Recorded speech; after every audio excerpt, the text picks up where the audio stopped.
record. Okay. So yeah, I'm just recording. Yeah. Okay. So I'm recording for just for my own personal upload, and that's fine, right? That's fine. And then this Yeah. is going live on yours. Yes. Cool. Live. Okay, cool. Sounds good. Did I hear correctly? Your name is JD? Yeah. My name is JD, and you're Carson. Correct. Yeah. Okay. Nice to meet you. Nice to meet you. Do you want to tell everyone more about yourself, where they can find you? Yeah, so my channel is just called Reasonable Vegan, and you can just type that in. I think that's the first thing that comes up. And I am vegan. I've been vegan for about 8 years, and been what I call philosophically vegan for maybe about 20 years. And I have a slightly different take on veganism than a lot of vegans do, but and so I like to talk to people and challenge other vegans on limits of their veganism, and I also like to talk to people that are not vegan. Oftentimes, I'll talk to hunters and get some ideas on that kind of stuff. So, anyways, you can find videos like that on my channel. Okay, great. So you say you've been vegan for 8 years now? Yeah, as far as the definition of not consuming animal products or like wearing animal products, yeah, around 8 years. And are you in your 30s? What's your general age? Yeah, 37. 37. Okay. So you were 29 when you started. Yeah. The first time I went vegan, I was actually about like 18, 19, somewhere in there. And then stopped here and there, back and forth, vegetarian, so on. And but for going straight without stopping the past 8 years, yeah. Okay. Well, I saw you in my comments section interacting with some of my subscribers, kind of mining it for interviews. Oh, yeah. So I hop around. I mean, my channel's pretty new. I started about a month and a half ago, and I just like to have conversations with people, usually like through Zoom calls. So I'll hop around to various different vegan or anti-vegan videos, and anybody that I see that their comment makes me interested to talk to them about that topic or just about veganism in general, I'll see if people want to do Zoom calls. And I do about maybe 5 to 10 Zoom calls a week, and I'd say a good portion of them are just finding random people in the comments to chat with. Gotcha. Well, I did peruse your channel, checked out some of your interviews that you did, debates. I enjoyed most of it. One of the things that struck me was this comment of yours: look for all sides. Mm-hmm. Are you do you when you say that, do you mean listen to both sides? Yeah. Or, yeah. Yeah, I mean, I guess it's oftentimes it's a both, but sometimes there's various different sides. I was mostly just pointing out that I can't remember exactly. Let's see, man, I love seeing notifications on your videos. Super helpful. Yeah, just pointing out that if somebody got information from you or anybody, that before they feel confident in a stance, they should try to hear as many possible options as possible. Right. Let's see, this video was, it was the Vegan Nonsense, David Rams and Chris Hines, talking about the soybean industry. Are you familiar with the soybean industry? I saw a debate you had with somebody else that isn't one of those two guys on the Crucible, I believe it is. And I that was kind of the first time I had heard anything talked about the soybean industry. Was that the debate with Jeffrey Phillips and his girlfriend, or the debate with just Jeffrey Phillips? I think it was just him. Okay, so you missed the first one. Probably, yeah. Okay. Yeah, without the context of the first one, the second one doesn't really make much sense because um, we didn't get out of. Did you notice what he was trying to get me to concede to in that debate? I can't remember all the details. It just sounded like maybe you guys had different studies showing different amounts of what part of the soybeans used, if it's more so used for the meal used for livestock versus oil used. But I'm not too familiar with it, and I don't know if I fully followed what you guys were talking about. Okay. Well, I have listened, like I say, to some of your videos. It seems like, and this is where look for all sides. It kind of struck me. I wanted to talk to you about that. Mm-hmm. I'm not sure that you've actually um, given the knowledge that you could acquire regarding the crop deaths. I don't think that you've given it a fair shake. Mm-hmm. It seems like every time that is brought up, you kind of shrug it off as something that's happening unintentionally. And while there are quadrillions of animal lives that are snuffed out and unintentionally, most of those deaths are actually happening because of intentional measures. In other words, well, let me just ask you, if I was to ask you, what are all of the different ways that animals die as a result of the crop agriculture, the same crop agriculture that produces the mainstream vegan menu? Could you give me a pretty good representation of all of those different ways that animals die? My guess is no. If you would have asked me a month ago, I probably would have told you something like tractors tilling up vegetables might kill some mice and snakes. And then if you would have asked me 2 weeks ago, I would have also added in elements of pesticides and how not only do they kill the bugs to prevent the bugs from getting on the food, but maybe hummingbirds die in the process. And then what I've learned most recently is that maybe farmers will hire hunters to kill animals that are about to get the crops, like maybe foxes, beavers, stuff like that. I'm not sure. Maybe bunnies, stuff like that. I agree with you. This is something that I could probably do a lot of learning on. And there's so many things in the world. I'm very fascinated by a lot of politics, lots with philosophy. So I can't take all the time to do all the research. I want to. I'm wondering if maybe I'll even learn something from you here. But in my mind, it's a philosophical conversation. In my mind, if we can prevent suffering, I want to. And so anyways, that's about the gist of my knowledge on it. Have I missed a good amount? Yes. Okay. Yes. There are animals that die as you've mentioned before as a result of the plowing and the planting. Hold on.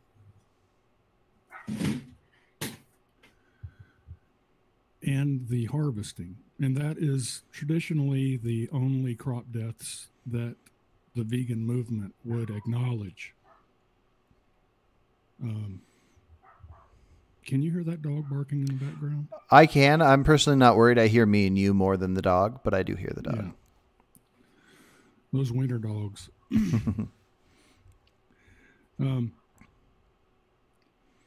Yeah, traditionally the only crop deaths that the vegan movement would acknowledge are the harvesting deaths. And there was, always the sort of laughing it off. mocking those deaths, laughing at them. And they would say, well, these animals, if they don't get out of the way of the harvesting equipment, then, they're pretty stupid, and maybe they, they get what they ask for. However, that is the least. That's like the tip of the tip of the tip of the iceberg when it comes to the death and suffering that's caused by the crop agriculture that produces the vegan menu. And it produces the omnivore menu as well. But the vegans do want to legislate that we all depend upon that crop agriculture. So before I give you all of these ways that animals die and suffer as a result of crop agriculture, let's say hypothetically that you learned that crop agriculture was so deadly and caused so much suffering that legislating that we all be forced through basically through, I mean, if you're going to pass a law criminalizing animal agriculture and hunting and fishing, then that's basically a threat of violence. Because if we disobey, then we will be facing physical discipline from government. Correct? Could be a death penalty. Who knows? Could be getting shot. Certainly physically assaulted. So it's a threat of violence that I think that the vegan movement is advocating in order to, and this is, I watched one of your interviews, and the guy said, I don't understand why people have such a problem with vegans when all vegans want to do is eat in a certain way. Just because they choose not to eat animals is not a reason to dislike vegans. And I was really surprised that you didn't actually kind of call him out on that and say, well, it doesn't stop there. We're not just trying to not eat animals ourselves. We want to force you. We want to force children. We don't actually understand optimal human nutrition, but we're willing to criminalize animal foods. Yeah, I would say, well, for one, I'd say it depends on the vegan. Certain vegans would maybe go to that extreme. And then, so I didn't really push back on that element because it just didn't seem like one to do at the time. But as far as the claim that it would be, I can't remember what you called it, but the idea of something being illegal being an issue is everything that we make illegal has that possibility of, if you break that law, you can be harmed in the process. If we make it illegal to steal from somewhere, you can be harmed in the process. It's illegal to kill. I personally, at this stage in what all of us understand when it comes to nutrition, would say that I can't imagine making it illegal to eat animal products. I don't think that should be anybody's focus right now.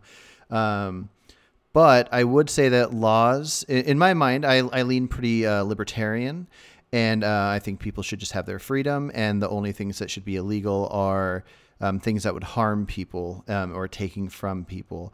And so for mutual benefit, basically. So we aren't allowed to kill each other because you don't kill me, I don't kill you. We get a mutual benefit. You don't steal from me, I don't steal from you. We have our property.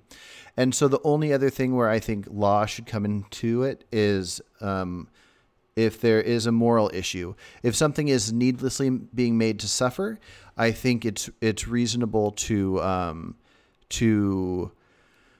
have a law against it. So whether it's somebody's cow or somebody's dog, if somebody's just taking a baseball bat and hitting it a bunch because they get some adrenaline rush, I would say it's fair to make that illegal. If we don't have enough information to know if people need to eat animals or not, I would say it's not fair to make it illegal to kill animals. If that whole question that gets asked to vegans, if you're on an island with a chicken, would you eat it? I would eat it in seconds. I would probably, if me and you were on the island, I'd probably eat you. I would do what I need to survive. I care way more about myself than I do about any animals. And I care way more about humans in general than any other animals. It really just comes down to if there is pointless suffering, should we prevent that? I believe we already have laws on the books that prevent needless abuse of animals. Am I wrong? Mm-hmm. Oh, you're probably right. I'm not sure. Somebody was telling me that a lot of those things aren't detailed. But yeah, there's probably something like that. I was just using that as an example of if we ever got to the point of figuring out, like, let's say that it could be proven that dairy is unneeded. Nobody needs it at all. Humans don't need it. Considering that humans for all of history until 9,000 years ago never had dairy. That's not true. That's not true. Interesting. Okay, well, let's go with a hypothetical then. Let's just say if we figure this out, if we were to figure this out, then I would say that the process of the dairy industry, it could make sense to have laws against this. But it would have to be pretty thoroughly figured out. Because again, we take care of ourselves. We'll chop down trees to make a house because we need shelter. We don't think about the animal in the tree first.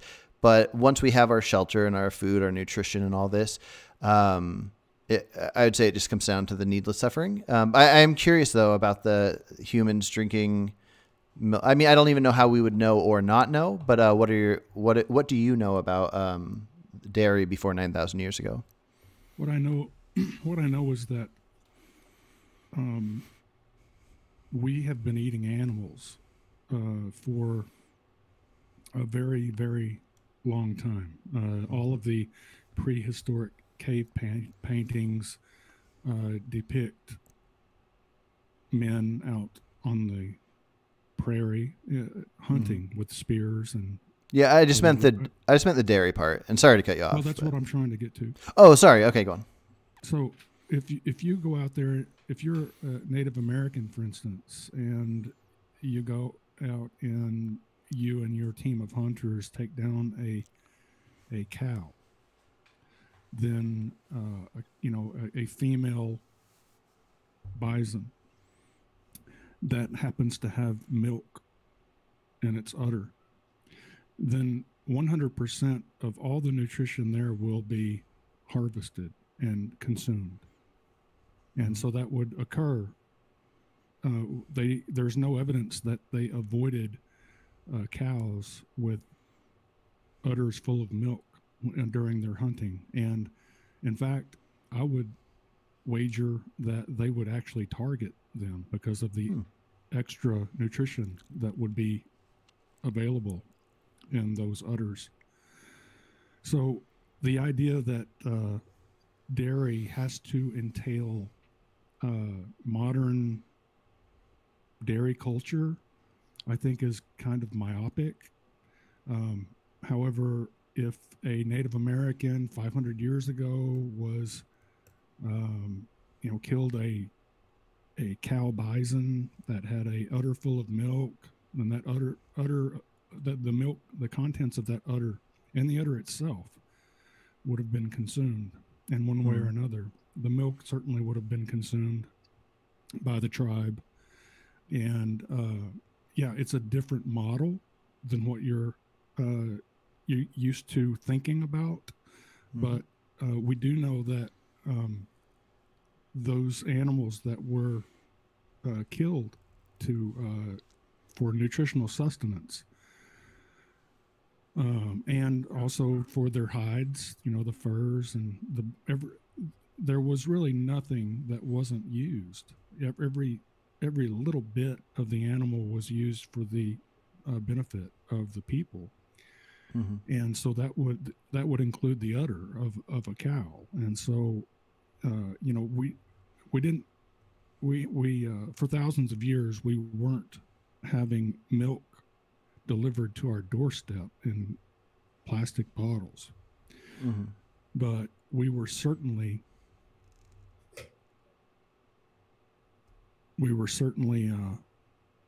consuming what you would call dairy,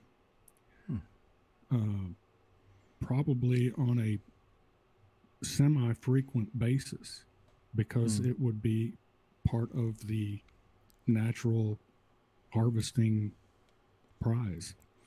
Gotcha. Yeah, and I guess it's complicated when it comes to history. It would be anything not documented. It'd be hard to know exactly. I think what you just claimed is probably pretty reasonable. So yeah. Do do you want to that you're asking me about the crop death thing? Did you want to describe more of the crop death thing, or did you want me to Yeah. take it a different route? No, before I go over all of that, I wanted to ask you hypothetically, if you were to get your mind wrapped around the quadrillions of animals that suffer and die because of the crop agriculture Mhm. that you're proposing we all turn to for our nutritional sustenance. Um, if you found out that there was much more suffering and death involved with that, would you consider maybe supporting regenerative ruminant agriculture? Um, I would I would support whatever I thought was cause the least amount of suffering possible while keeping myself and others healthy. So, like for example, let's say that humans could be perfectly healthy on just whole plant foods, and humans could be equally perfectly healthy on just a carnivore diet, like just all the parts, livers, all the part of animals. And then it turned out that when you look at growing vegetables, all the different crop stuff, all the different factory farm stuff, and it turned out that the least suffering that could happen would be with doing a carnivore diet, only just having cattle and then just eating just that, nothing else. I would say that that would be what veganism is now. Veganism would be eating only animals because that would cause the least amount of suffering. And to me, veganism is it's a philosophy. It's the idea of causing the least amount of suffering. I wouldn't want to cause more suffering so I could claim that I'm not eating animals. I would want to keep myself the healthiest I can while causing the least amount of suffering. So I think the answer would be that yes, I would want to do, if it was healthy for me, I would want to do what causes the least amount of suffering. Yeah. And I think that, a lot of people that know me and know the arguments that I bring to the table would describe me as being more vegan than most vegans. In fact, I don't know of a vegan that causes as little harm and suffering as myself and my family. I watched the trailer video on your channel where it's like 2 minutes of showing your farm and kids playing and stuff. It looks amazing. Again, I'm not personally in favor of eating animals, but I'm way more in favor of like those cows roaming on your field. They seem like they have an endless amount of space, and I get the idea of vegans that don't eat animals being against that, but the fact that they would have any focus being against what you're doing versus factory farming, I would find pretty insane. So, but your farm looks beautiful. Well, thank you. Well, there's that myself and the vegan movement have in common is that I disagree with the concentrated feedlot model. I do not support it. I'm at odds with people like Bart Kay or Sean Baker, people that are kind of poo-pooing the idea of giving their business to regenerative, rotational, grass-fed, grass-finished, organic, going through all of the the ways that you can actually mimic nature, because nature includes animals and plants. Trying to cut one or the other out of the picture is really, when you look at the details of how you would operate to make that work, is harmful to humans. It's harmful to the animals. It's harmful to the environment. And so I support, you should look into a farmer by the name of Gabe Brown. I'm not in an area where, my soil is not considered arable. Without a lot of soil amendments at this stage of the regeneration that I'm trying to carry out here, I wouldn't be able to grow something like soybean or broccoli or any mainstream vegan staple. The fields that I took over were farmed as hay growing acreages for decades and decades. And just like what's happened to the soil and the corn belt, it's been mined of all the carbon, and so I've been trying to sequester that carbon back into the soil over the last years. So, but yeah, regarding the crop deaths, you mentioned the harvesting, and you've mentioned that several times on your channel. Mm-hmm. I didn't hear you go over the shootings. I have not gone over them because somebody told me about them in the comments, and I looked it up a little bit, but that person backed out on a conversation, so I didn't get a chance to hear about it. Okay. Well, they shoot animals for encroaching on the crops, wandering too close to the crops. Squirrels, rabbits, doves, swans, deer, pigs, raccoons, armadillos. I mean, the list really just doesn't have an end. It goes on and on. Moles, voles. And if it's a protected species, then they will actually have to go get a crop protection permit. For instance, that'll allow them to shoot deer out of season. And so they'll go out there and they'll shoot a bunch of deer and leave their bodies to rot in the field. And so all of that nutrition gets passed on maybe to the buzzards, but human beings don't get any part of it. Gotcha. Quick question for you. I just wanted to ask you. Gotcha. For sure. I just wanted to ask a question on, I don't know the creatures you just listed that would be hunted for this reason. Do they like specific crops and not others? Like if we looked at the crops that are grown for livestock, or would those same creatures want to get those crops and get shot for that reason as well? Well, not really, because, for instance, the crops that are grown specifically, with the exception of 36% of the corn, okay, 36% of the corn is grown specifically and exclusively to feed livestock. 7% of the soybeans are grown specifically to feed livestock. Regarding the hay and alfalfa, the hay represents about 4% of the crops overall, and alfalfa hay represents another 5% of the crops overall. So the majority of the crops are actually corn and soybean. And so you've got a minority of the crops that are actually being grown exclusively to feed livestock, 36%. As far as the corn, the soybean that's grown exclusively to feed livestock is about 7%. So you're wondering, well, how does that translate to 70% of the soy being fed to livestock? This is the way that works.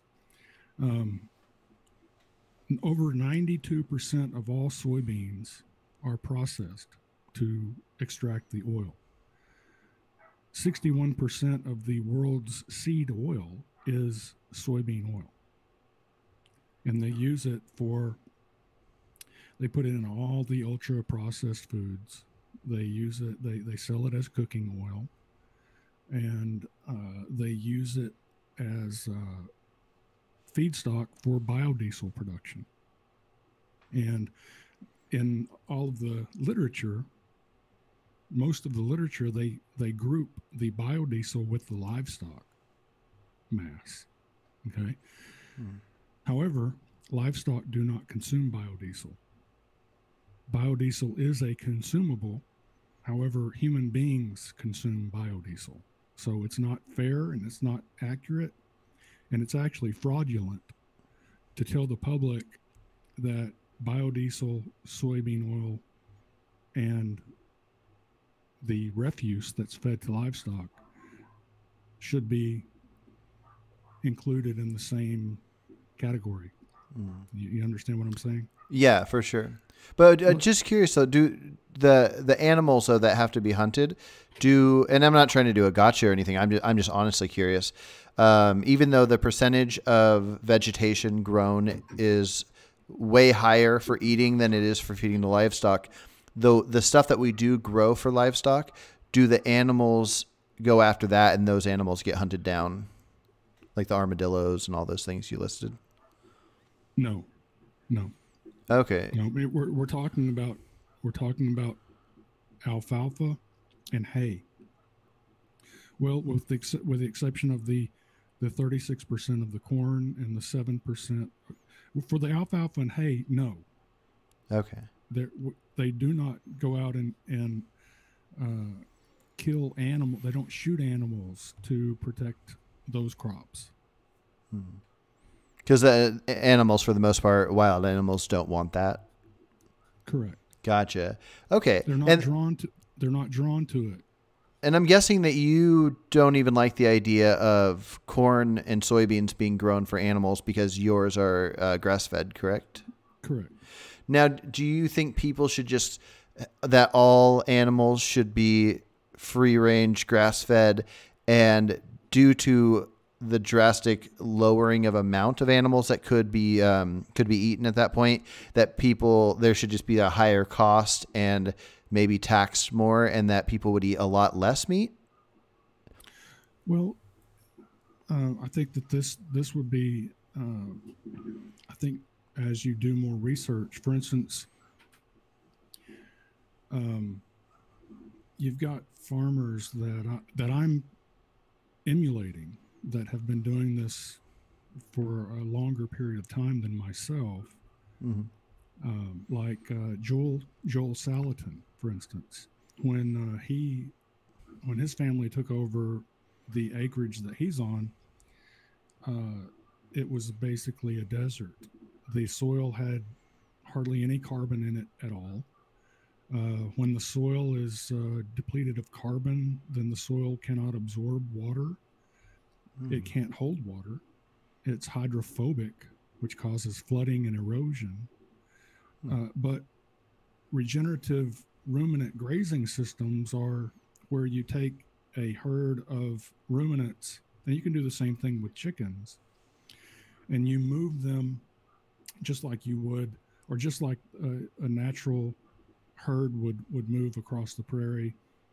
You can see the same thing happening in Africa, in the wild territories of Africa, where these herds of wildebeests are huge, millions of head of animals in one group, moving across the surface of the earth like a giant amoeba. And they stay kind of close together because the predators are around the outside. And this is something that you would learn if you studied ecology, which really should be a kind of a vegan staple. Every vegan should have to study ecology. But part of that ecology, part of what makes all of these carbon cycles and sequestering carbon into the soil happens because of predator pressure. And so the predators are on the outside of the herd, and there's different predators. There's, lions, tigers, and bears. Oh my. And so that keeps the herd kind of bunched together, a little bit less spread out. And so in nature, like in Africa, what's happening there is that as this amoeba of ruminants moves around, and the predators are keeping it kind of compact, but always moving, then the animals have time to eat about a third of the vegetation that they come across, and about a third of it ends up pooped and peed on. So a lot of that water that they drink actually becomes water for the plants. And then also they're pooping on it, and that's how the soil is enriched. If you learn about soil health, the health of the soil is actually helped along by the manure, urine, and even the dead bodies that decay into the soil. Mm-hmm. And so as they move past, they, like I say, they eat about a third of what's there. They step on and stomp about a third of what's there. And if you look at the ungulate or ruminant hoof shape and the dent that it leaves in the soil as it passes by, as the animal walks past, is actually ideal to catch, hold, and contain seeds. And so as seeds fall down into these hoof marks, it's a perfect little place for them to germinate.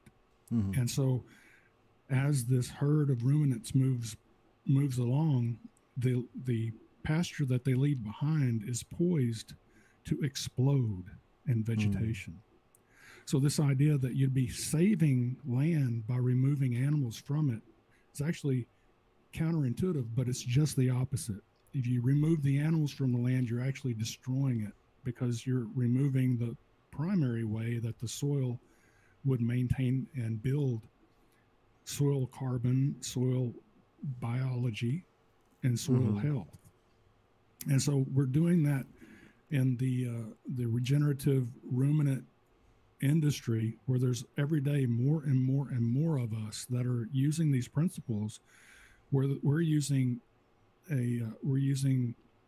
electric fence to put up temporary paddocks, which are like small pastures, where it keeps the ruminants closer together, but we leave them there for a specific amount of time. In other words, we don't let them overgraze it. We simulate exactly what's happening in nature. We, instead of having wolves surrounding them and keeping them bunched together, we're using that electric fence. And whenever they've eaten about a third of what's there, then we move them to the next paddock, and then we move them to the next paddock. And depending on what size your herd is and what size your paddock is, you might be moving them once every 3 hours, or you might be moving them once every 12 hours, or you might be moving them once every 24 hours. But it depends on the number of animals that you have and the amount of acreage that's in your paddock. And this is the model that I'm following. That's I'm emulating people like Joel Salatin, and he has turned his farm into such a lush paradise of forage that 1 acre can feed 1 cow for 400 days. Oh, wow. And so this idea that because I know of the study that that you might be referring to, or that people have referred to when talking to you, that was looking at an operation that was not ideal.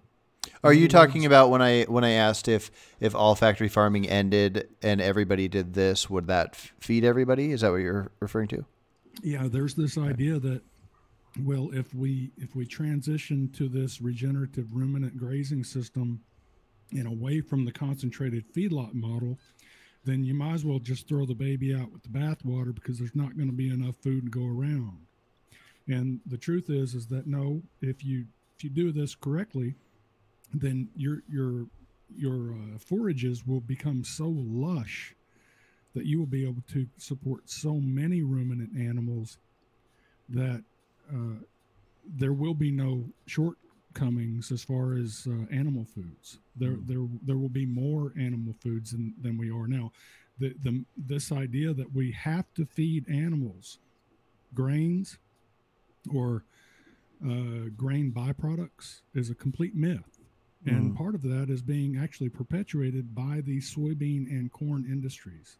Very powerful industries who influence legislation. They influence, news. They influence what the people are being taught, and they're actually poisoning themselves to replace meat. As you know, in other words, if you buy soybean, what's left over after you squeeze the oil out of soybean is soybean meal. Mm-hmm. So you squeeze the oil out of it, and you have this. It's a bunch of cellulose with some protein in it. You can actually extract the protein, and that's what soy protein isolate is. Oh. It's okay. You probably know what soy protein isolate is. It might be what they make soy curls out of. Are you familiar with that? Yeah, soy curls is just the entire soybean, I believe. But the fake meats like Beyond Burgers and Impossible, those are made out of soy protein isolate. So the profit margin, you take the same product and you sell it as livestock feed, you might get, say, $15-16 for a 50-pound bag of soybean meal marketed to livestock. You take that same product and you market it to humans, and you're going to be charging about hundreds of dollars. You're going to be charging hundreds of dollars for the same thing. So what they're looking at doing is taking their because the profit margin on meats is actually very low. And so what they want, and you look into the companies that are spearheading the plant-based mock meat market, and some of the most prevalent corporations that are spearheading that are companies like Tyson Foods, which is a meat supplier.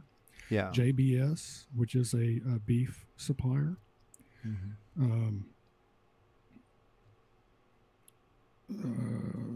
Even the American Cattlemen's Beef Association is involved in trying to transition away from beef, believe it or not, because they're controlled by corporations like McDonald's, Wendy's, JBS. They're looking to, they're preparing to abandon meat altogether and only supply vegetable proteins. And so they don't consider themselves meat companies anymore. They consider themselves protein companies. Interesting. Well, just so you can know about me, I find it to be a huge bummer that most people don't care about health, and therefore when people eat, whether they're vegan or not, when people eat cakes and cookies and donuts and all the, all the unhealthy things, it saddens me, and it's a bummer that nobody cares about it. And so even though I don't think people need to eat meat or dairy, I definitely don't think people need to eat the fake stuff, and I think they should stay away from all that. Yeah. There's this subject, the general subject is so huge that it's difficult to sit down and have a conversation with someone in one sitting and cover everything, because I would challenge your idea that we don't need meat. I know that that meat does not contain B12. I've heard you talk about that. Yeah. I heard you also say that everyone's got a vitamin D deficiency. I disagree with that. Now, there's also, we're learning more and more about these animal derived nutrients. For instance, creatine has recently been declared an essential nutrient. Did you know that? I heard you talking to Vegan Gains about that, I think. But no, I don't know the details on that, no. Okay. So it's been determined scientifically that we cannot, they've got this very elementary definition of essential. Essential and non-essential. So a non-essential nutrient is supposed to be a nutrient that we can produce on our own if we have the raw materials to produce that. So a vegan diet is also low in the elements that we would use to produce the non-essential nutrients. But then there are situations where we cannot, our bodies cannot produce enough of these non-essential nutrients such as creatine. And under which conditions are those? Well, for creatine, it's when we exercise, when we're pregnant, when we lactate, when we grow, when we're sick, when we have diabetes. So would you really want to put people in a situation where they are going to be deficient in creatine every time they're growing, every time they're pregnant, every time they lactate? Yeah, no. So I wouldn't. I don't know enough about this, so I'd want to look into it. And I think I hate the idea that maybe everybody wants their intuition makes them want to be right about something. So if a vegan hears what you just said, their go-to is, how can I make that wrong? Instead of, I just want to know the truth. And so in my mind, like, I want to know the truth. I want to see how the science goes with it. I want to find out. And like I said before, I care more about my health and the family of the health of my family and humans in general, than not. So if we can be fine without animal products, that's the goal for me. But if not, so I don't know much about the thing you're talking about, and I'll look into it. But let's take B12, for example. Let's imagine that all of a sudden, starting tomorrow, that humans could not, like, all of a sudden starting tomorrow, there is no way to get B12 out of eating, aside from eating animals. Like, let's, cyanocobalamin, let's just say it stopped working completely. Then I would say, due to what I know would happen with a B12 deficiency, that I would want all humans to eat enough meat to get B12. And I would consider that vegan. I'd consider that perfectly fine, because I don't know to what level vegans would want their health to drop. As far as I know, you can be perfectly healthy on a vegan diet. But if you couldn't, if your health would drop, then I would say it's perfectly fine to consume animals to get to your healthy level. Similar to, like, a lion would eat only animals to get to their healthy level, but we should probably only eat what we have to. So I guess I would say with this creatine thing, if you are correct, I would eat animals and try to get my family to eat. My whole family's vegan. I would try to get them to eat enough for that. But it wouldn't be, oh, I'm just not vegan anymore, I'm going to start eating all the things. I would eat the necessary amount of things, and then aside from that, I wouldn't touch another thing. Yeah. Of course, the trick there is, are you knowledgeable enough to figure out exactly how much each person would have to consume to maintain health? I don't think that you've got any type of background in optimal human nutrition. Am I wrong? No, you are correct. And that's why I like to look into things. I like to find out what I can find out. And there's so many studies, so many approaches, that you're right. If we found out that you needed a certain thing, then that's great. Like every study I've looked into with B12, it turns out that cyanocobalamin works really well. Now, with myself, I was very deficient in vitamin D, and I took supplements, and it went up a little bit, but then I started taking higher doses of supplements. I live in Oregon, so I don't get as much sun as you do in Texas. But now my levels of vitamin D are incredible, and it's from this vitamin D supplement.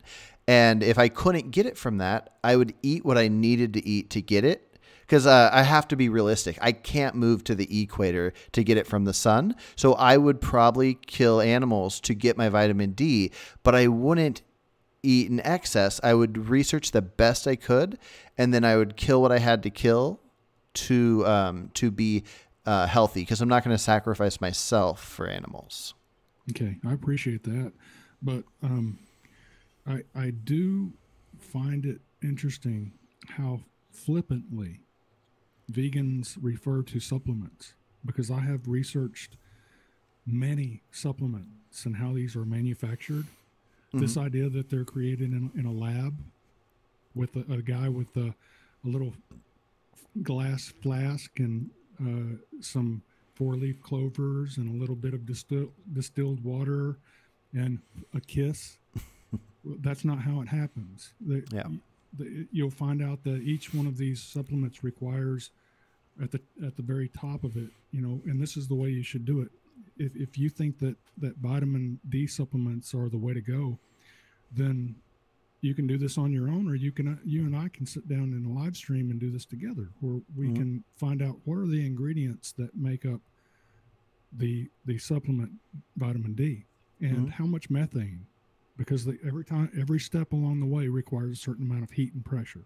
And so there's going to be methane, and there's going to be associated methane emissions. For instance, on a related note, the nitrogen, which is used in 95% of the factory crop agriculture that provides the omnivore and vegan menus, those are all fertilized with synthetic nitrogen, which is created using methane. And the methane emissions, the companies that were producing that had self-reported to the EPA what their emissions were. And then Cornell University came out and actually measured those emissions that were in the atmosphere downwind from these factories and found out that they had self-reported less than 100%. Like, in other words, the emissions were actually 100 times more than they had self-reported. And they actually, once they did the math, the synthetic nitrogen for crop agriculture was emitting more than 3 times as much methane into the atmosphere than all other industrial processes combined. Interesting. And so when you say, just kind of like flippantly, well, I'll take a supplement. I'll take a vitamin D supplement. Well, you're not even looking into how is vitamin D supplements manufactured. Yeah. And let's find out that there's 3. I haven't looked it up yet, but we can do that. You find out, let's say hypothetically, there's 3 major ingredients, and then you find out that, well, each one of those are industrially produced as well. So this one's got 3 more that are industrially produced, and this one's got 3 more that are industrially produced, and this one's got 3 more. So now you end up with 9 subchemicals, and you find out that they also have to be industrially produced, and they have 3. And each one of these steps, and in other words, if you were to print out the entire chemical list that's required to produce your vitamin D supplements, then you end up with this giant essay of methane, heat, pressure, toxic chemicals, petroleum, and all of this. And I've heard you say that you can't, that your specialty, your focus is on suffering, and you don't really focus that much on the environment. But I hate to be the one to break it to you, but you know who lives in the environment? Animals. And so you can't separate suffering from the environment. If you do, then in my opinion, you're not being honest with yourself. Or maybe if you are honest with yourself, then you're not being intellectually honest with your audience, because the animals live in the environment. So when you destroy the environment, you're also killing and harming animals. Yeah, no, I don't think we should destroy the environment. Every moment I can, I try to do what I could to not do so. If I go to get coffee at a Starbucks, I'll take my own mug for them to fill up instead of using some plastic. But when I say that I don't usually get into the environmental side of things, it's because I like to only talk about what I know about, and what usually it's more so to do with a philosophical take on ethics of it. And so I have not I have not read enough about global warming, environmental stuff to claim to be any kind of an expert on it. So I prefer to, when something is simple that can be done, that seems like there's a consensus on it, then I'm all about it. And aside from that, I hope that the best of the scientists and the politicians together figure out the best ways to implement laws that work well with the environment. I just wouldn't want to just go, oh, this thing says do this for the environment, therefore let's do it. So that's why I made that claim about the environment. But as far as what you just said, I think that's something worth looking into. I think more vegans need to look into that. And if you are correct, if a vegan that cares about the environment and says that they use the argument of environment for why to go vegan, if they also take vitamin D supplements and they aren't aware of the environmental harms, then they need to make themselves aware. So I think that's a great point you're making. It's just not a topic I happen to focus on, not because I don't think it's important. I'll give you an example. Let me pull this up real quick. While you're doing that, I just want to read this to you because just the vitamin D thing. It says vitamin D deficiency is already extremely common, affecting approximately 42% of the U.S. population, according to research published in the National Institute of Health database. I thought it was a lot higher than that, but yeah, I guess 42%. I think estimates are at a high of 6% as far as vegans in the U.S. So I think it's just one of those things where if you live in the U.S., you're likely not getting enough sun for vitamin D. And I don't know like what the people are eating that aren't vegan that don't have good vitamin D levels. But it just seems, well, I know one issue is if you're overweight, you don't absorb vitamin D as well as if you are a healthy weight, and a large amount of people are overweight. So that could be an issue. Okay, let me show you why that is. And let me give you a real quick background as to why I know all this shit. Mm-hmm. My younger brother was born with a horrible birth defect, and this plant-based stuff has been promoted for many, many years, and my mother was victim to it. She was on a plant-based diet when she was pregnant with my brother. And that was also during a time when people started eating fewer organ meats. Because, for instance, beef liver has 20 times more B12. There's more B12. There's about 10 times more folate in beef liver than there is spinach. And so, and spinach and beef liver also has gargantuan amounts of the most effective form of vitamin C. And so they've been slowly socially engineering us off of organ meats and onto plants. And that's just causing deficiencies. So my brother was born with spina bifida, and he's had, I think, about 38 surgeries over his lifetime, major amounts of suffering, not only physically, but emotionally, psychologically.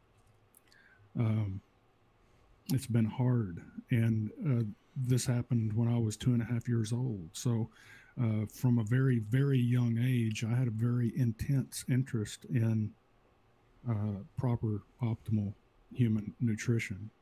And so I do find myself offended when vegans are willing to kind of play games with people's health like that.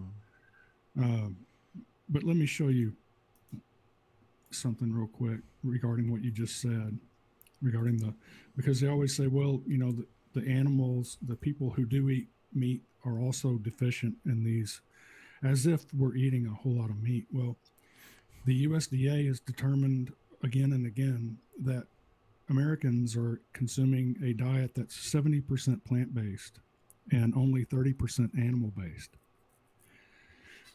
And that is something that has become skewed in that direction over the years. And as we've consumed more and more and more plant-based diet, our health has gone down down and down.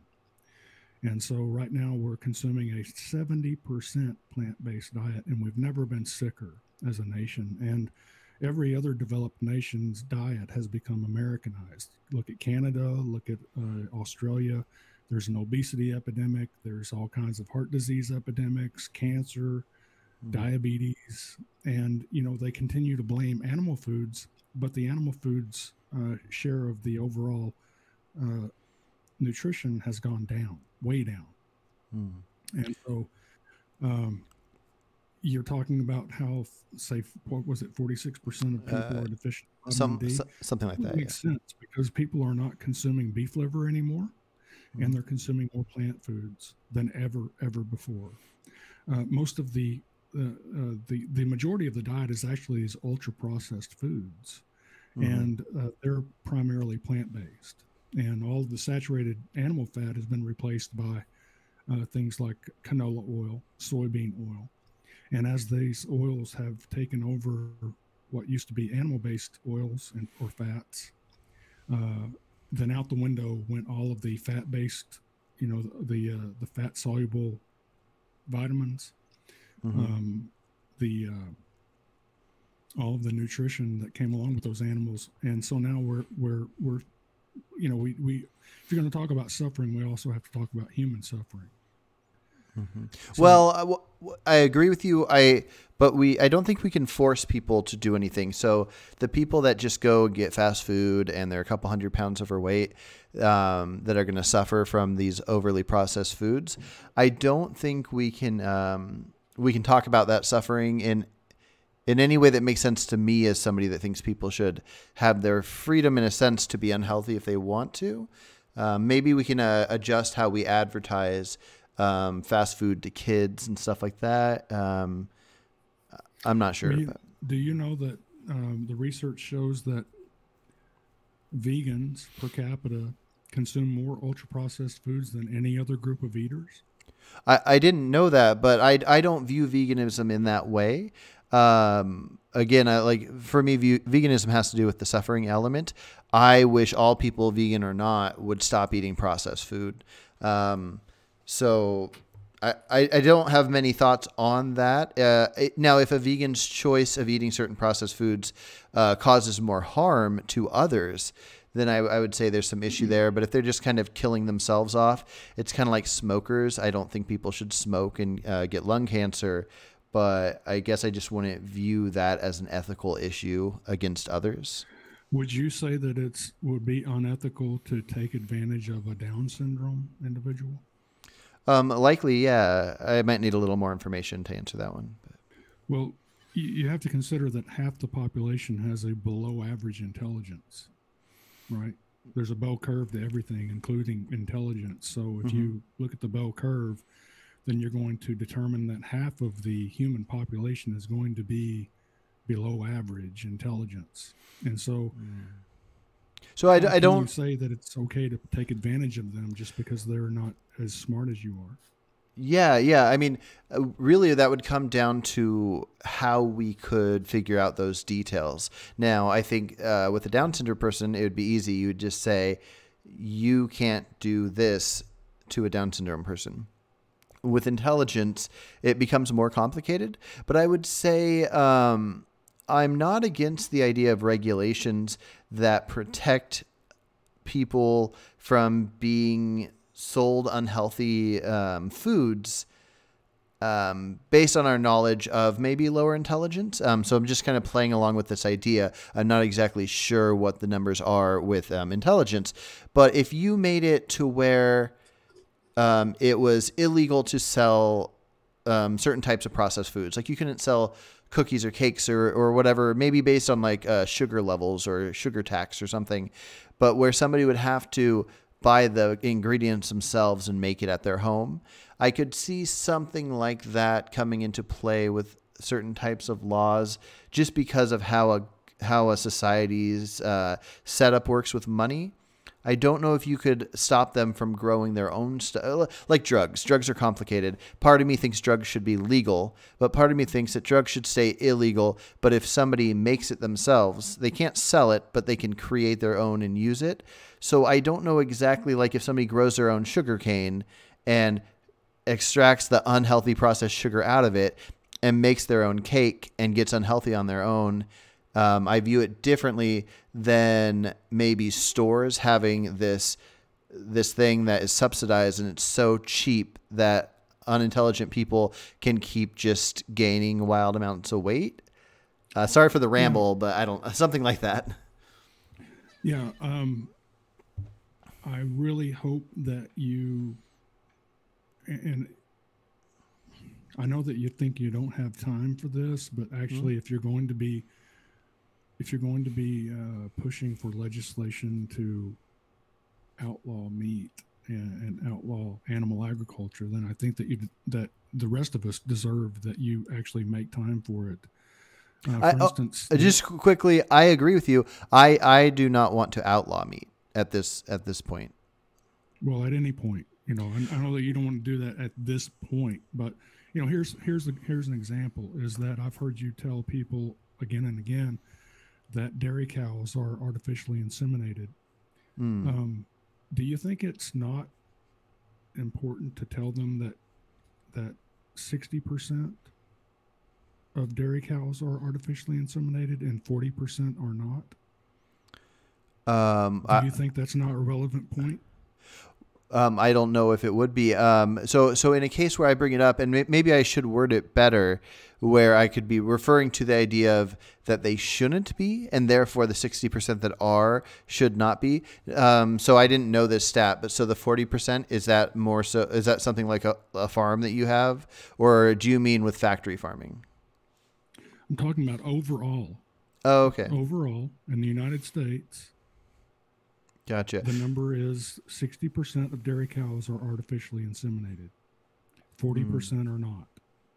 Okay. Yeah, no, I would love to see the stats on that. And I not even that I'm disputing it. I would just want to see them. But I think I might word it differently next time I say it.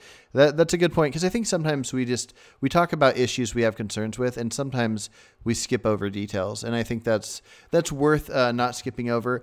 I don't think the artificially inseminating is one of the worst elements of it. So I think I just kind of skim through it. I do take issue with the pulling the calf away from the mother when we can see the emotional connection. Now, if it was proven to me that what we're witnessing is not an emotional connection and a detachment from their child, then I might feel differently on that. My overall biggest issue probably is actually the machinery attached to the udders that can't detect like pain, or can't detect if there's like a sore or a cut or something on the udder, and it's going to keep pulling and tugging on the cow. Well, the people that actually operate those machines, they do inspect those cows because it's actually a misconception that these people that are working in these animal, even the ones that you're referring to where the conditions aren't ideal for the animal's well-being, it's not profitable to sit there and torture an animal. An animal that is suffering lesions or some type of injury on its udder is best pulled aside and healed, because the injury is actually going to be taxing the cow's system, so that it could actually, if you just kept milking it despite some injury, then you could actually end up killing that cow, and that ends up costing the dairy farmer money. And so a lot of the misconceptions that vegans are promoting are actually contraindicated for the economy of these businesses. And so that's your first clue that a lot of these things these stories that you're telling are either not true or they're half truths. For instance, like you were telling, and you weren't skimming over this. I've heard you. I've actually watched a number of your videos, and you were harping on the artificial insemination of dairy cows quite heavily. And now I've explained to you, and you can look this up yourself. Only 60%, not 100%, but 60% of the dairy cows are artificially inseminated. And I've made a video about it. I think for beef cows, it's something like 5% of beef cattle are artificially inseminated. Do you think they should be? Do you have a take on it? I think they should do it naturally. You know, I think the people that believe that it should be done artificially, they're dealing with bulls that are way oversized. You know, so if you bring in a small bull, which for instance, I intentionally chose a very small bull that's actually part low line Black Angus, very small bull. And so whenever he mounts a cow, it's a very easy thing for the cow to tolerate. It's not like this giant is on top of her. And the benefit there is that this small bull is producing calves with a small birth weight. So I never, ever have to go out and help a cow deliver a baby. They never get stuck because we're breeding calves with very low birth weight, which doesn't mean that they're premature or unhealthy. It just means that they're small babies. They grow into, muscular animals, healthy muscular animals, but at birth, they're easy to birth because go ahead. Do you take the calves away? No. Okay. Because your cows aren't for dairy. No, my cows are not for dairy. I don't take them away. But I will tell you that I also raise goats. In fact, I've transitioned more into goats now than cattle. And there's an issue that I'm constantly.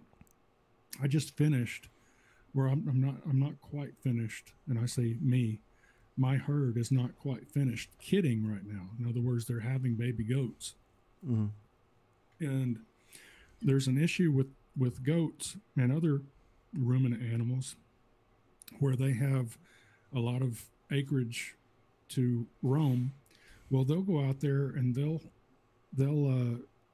and deer do the same thing. They'll set their offspring down in the bushes and they'll walk off and leave them. And the goats will sometimes not come back, never come back to get their babies. Interesting. I've had them come back, and because they come back to the home base every night, because I keep them safe from predators that way. So I've got them trained to come home, and sometimes they'll be looking around. Where are my babies? Where are my babies? Well, she left them up there on the hill. She doesn't even remember where she left them. Oh wow! And so I'll have to go up there and find them, and sometimes I can't find them, and I don't know what happens to them. Other times I find them 2 days later and they're half starved to death, and I bring them back to the herd and the mama rejects them because her scent has faded off of the babies. I also watched that video that you referred to about that dog that was trying to save the fish by splashing water on it. Oh yeah. That dog was actually trying to bury those fish. That is the natural. That's the way dogs bury future meals. They, with their nose, they cover it with dirt. Interesting. And I can prove that. And so what happens is, if we watch a lot of Walt Disney movies, then we begin to anthropomorphize animals, and we give them human characteristics that they don't actually have. And it's really not fair to people like my brother that was born with spina bifida, who you're going to perpetuate more birth defects by giving these animals these human characteristics that they don't actually exhibit.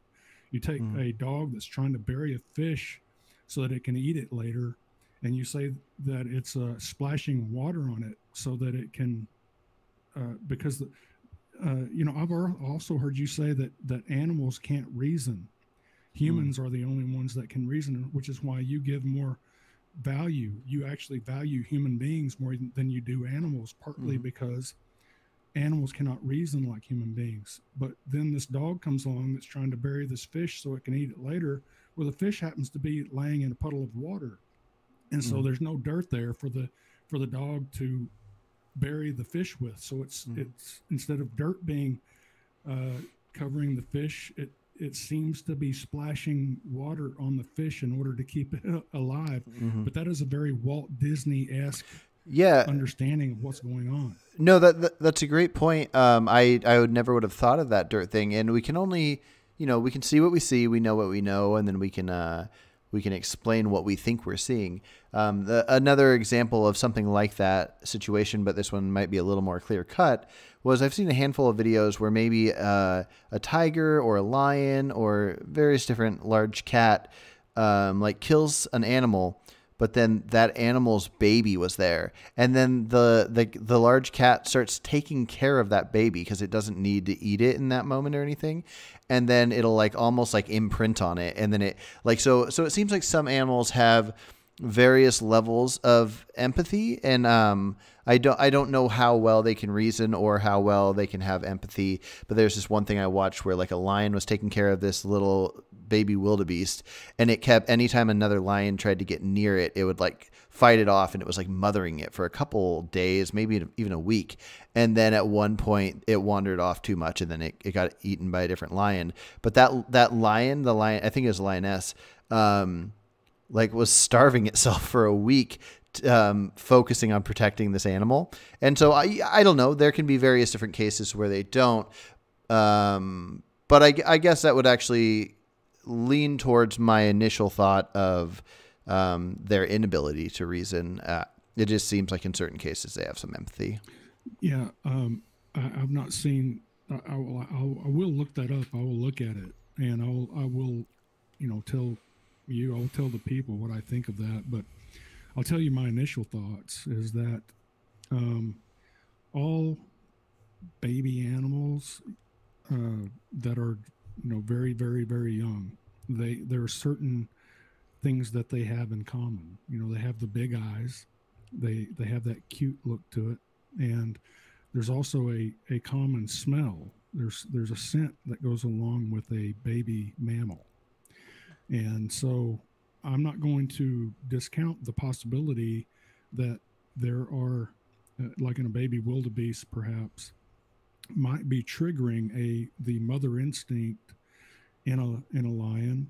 Mm-hmm. But the lion is not sitting there reasoning that this is a baby, I must take care of it. Because that lion, as soon as those baby scents and all of those cues that would trigger a mammal to exercise protection and care over something, a baby mammal, once they're gone, then that lion is not going to sit there and not eat that animal.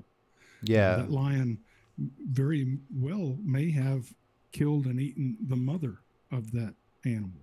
Mm-hmm. So, no, I think you're right. I read a study recently that was talking about they tested like the hormone levels of adults smelling the heads of newborn babies, and men would become less aggressive when they smell the heads of newborn babies, and women would become more aggressive. So the mothers would be able to protect better, and then the men would be, I'm guessing, less aggressive. It's an evolutionary thing to not harm the baby. And so it could be something like that for sure. Yeah. So I have about 15 minutes left. Do you care if I ask you a couple questions that I want to get out real quick? Sure. Okay. So one, I couldn't tell for sure by how we were talking. So you want factory farming to not exist anymore, and farming like what you do to be what everybody does. Would you think that should be legislated? No, I think it should be incentivized. Right now, for instance, the subsidies that go to the livestock industry is about 1/100th of what goes to crop agriculture. And the lion's share of what goes to crop agriculture goes to the corn and soybean industries. And so, people have different opinions on what should be subsidized. Like earlier, you said that maybe these ultra-processed foods should be taxed, for instance. Well, then what you're doing is you're letting the government double dip because they're actually taking the money out of the taxpayers' pockets, putting it into the pockets of the corn and soybean industry, and then turn around and tax us for purchasing the corn and soybean products, and high fructose corn syrup, sugarcane, etc. Ultra processed foods, which tend to be corn, soybean, and sugar, high fructose corn syrup, seed oils. And so, if we were to either remove subsidies altogether, which actually can be dangerous because we have to consider food security. That's an issue, especially these days with everything that's going on. Food security is an important thing to pay attention to. But it might be beneficial if they took that money away from the corn and soybean industry and began to funnel it into the pockets of people who are doing things, rather they're plant or animal agriculturists, funneling it into their pockets. I know that right now there are some private corporations that have programs for farmers like myself that are practicing regenerative ruminant grazing systems where we're sequestering carbon from the atmosphere back into the soil. My personal opinion is that the fact that it's in the atmosphere is not an issue. The fact that it was removed from the soil because of the tillage associated with crop agriculture is the issue, because crop depleted soil is hot. It causes huge convection currents that can blow clouds away, rain clouds. It can blow them completely away. And it also makes the soil hydrophobic. It causes erosion. It causes agrochemical runoff, fish kills in local tributaries and rivers. And about 50% of the nitrogen that's causing the oceanic dead zones is coming from the corn and soybean fields. So it's actually not coming from the cattle ranchers. It's actually coming, I can prove that. It's coming from the corn and soybean industries. Gotcha. So, sorry, go on. So, I don't think it's best to tax us for something that's being subsidized. That doesn't make sense. If you want to help the people, then drop the subsidies. Yeah, remove the subsidies. Yeah, I was just throwing out a quick idea of because we were talking about how people are unhealthy and how things can change. They're subsidizing those unhealthy foods. Yeah, no, and I agree with you that should change. But real quick, so just like if you were emperor for the day or for the year or lifetime, and you choose what's done aside from these subsidies, would you say that you think the practices in factory farming would be worth making illegal, similar to it's illegal to beat a dog and a cow with a bat, like that if the practices, because I agree with you, I wish practices were more like what you do, but you think that they should be more like what you do, but if they're not, they should still be thought of as acceptable legally? I don't think it would be necessary to make it illegal if you made it economically unprofitable. Because it would be essentially they'd stop doing it. Yeah, if you removed the subsidies from the corn and soybean industry, then the profitability would be gone. There would be no reason to criminalize it because there would be no financial benefit in doing it. Well, let's just say that a couple billionaires for fun wanted to keep being harmful to animals. So I agree with you that in the real world it wouldn't be, but just morally, would you think that it's worth putting a stop to the current practices? Well, before I would support that, I would have, because there's two types of factory farming, right? There's factory animal farming and there's factory crop farming. For instance, I don't know if you're aware of the Dirty Dozen. Strawberries, for instance, are some of the most non-organic strawberries are some of the most pesticide riddled fruits that you can buy. And just real quickly, you asked me earlier, we never did go over this, during the crop deaths that are associated with the crop agriculture that provides the mainstream vegan menu along with the omnivore menu, but vegans want all omnivores to be vegan, so it's relevant. Mm-hmm. So the crop deaths are shootings, trapping, and gassing. So they'll trap animals and then gas them with CO2. Same thing that they do with pigs, but they do them with things like rodents, voles, moles, field mice, raccoons, squirrels. They trap them and then they gas them. They drown them. They'll actually force water down into their burrows and drown them, prevent them from escaping. And the water level rises and they drown. This is for the vegan menu. Mm-hmm. Plowing, planting, and harvesting, yes, those kill. Then you've got all of the petroleum-related deaths, because producing petroleum destroys habitat, kills animals. Mm-hmm. If you're not aware of that, we can cover that on another time. But For sure. the petroleum industry is responsible for gargantuan amounts of animal death and suffering. Mm-hmm. All of the diesel that's required for the equipment that's involved with crop agriculture, the nitrogen fertilizer is methane derived and methane fueled. Mm-hmm. That's also where those methane emissions that were 3 times all of the industrial productions combined in the United States. You've got the NPK, which is nitrogen, phosphorus, and potassium. Those are the 3 major, most prominent nutrients that have to be supplemented in soil today because of the constant chronic tillage and all of that. Mm-hmm. Well, the phosphorus is mined, and the mining of phosphorus destroys hundreds of thousands of acres, and it causes major amounts of animal suffering and death and habitat destruction. Same thing with potassium, major amounts of animal suffering and death, fish kills, oceanic dead zones. And then you've got the pesticides, which it's really not fair to just stop with that one word, pesticides. Mm-hmm. But we do need to look at the suffix, pesticides. What does side mean? CIDE means to kill. So you've got rodenticides. Rodenticides are put all of your orange orchards, apple orchards, peach orchards, kiwi orchards, bananas. All of the fruits require rodenticides. These are anticoagulant, which causes the animals to bleed to death internally. It can happen as quickly as 3 days, but it often takes as many as 3 weeks for the animal to, in misery, finally die after 3 weeks of bleeding to death internally. Yeah, I'm gonna pause you real quick. Sorry. I want anybody watching this. I know a bunch of people that are looking forward to watching this conversation.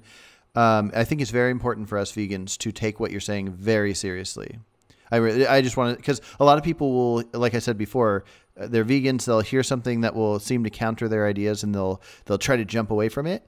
But this is very important. If to get our fruit trees, there are rodenticides that are making them bleed and suffer to death, then I think that's a huge deal, and I think we should really look into that. And I think, and I agree with you that that might even be a more important focus of law than something else.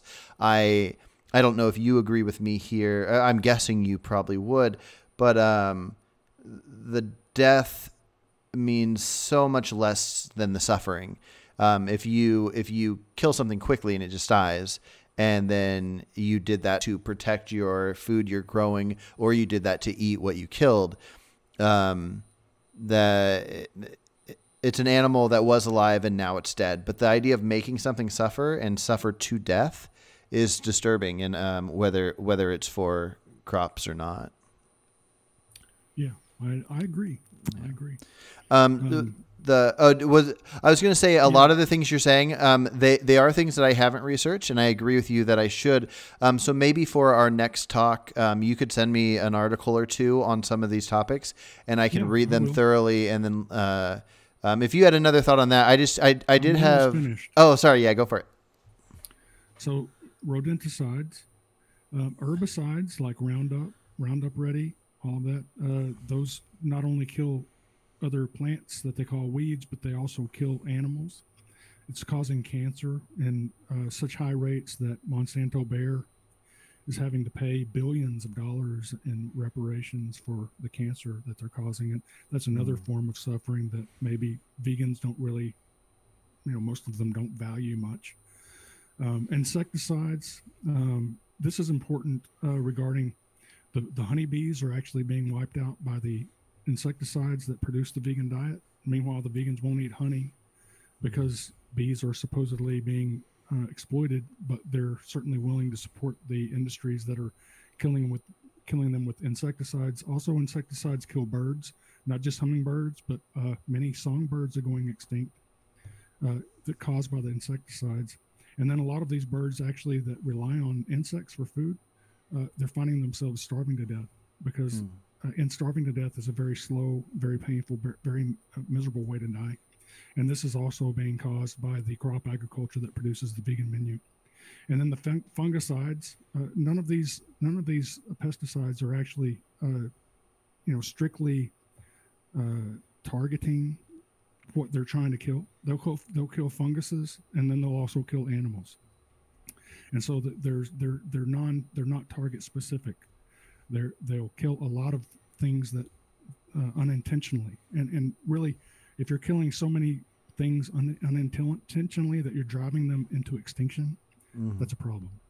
And then also, all of these chemicals are actually petroleum derived. So this is also fueling the petroleum industry and all of the fracking. And now that we're kind of low on petroleum, this is a major issue. And then also, all of these agrochemicals that are required for crop agriculture are also because of the hydrophobic nature of the soil, because of the constant tillage. The rain falls, it does not soak into the ground anymore because the soil is carbon deficient, and so all of these chemicals now get washed off into the streams and tributaries, causing trillions of fish to be killed. And all of these fungicides, insecticides, herbicides, rodenticides, mined phosphorus, mined potassium, synthetic nitrogen, all of that gets washed into the waterways, finds its way into the ocean, and now we have 95,000 square miles of oceanic dead zone. And that's primarily because of crop agriculture. And so you get into 95,000 square miles of dead zone. That's not just one plane of death. That's, how deep is the ocean? Each inch of ocean has life in it. And so you're killing not just 95,000 square miles of life, but countless layers of life all the way down to the ocean floor. And so you're doing that with these red tides, where not just plankton and shrimp and squid, but manatees and dolphins are washing up on the shore.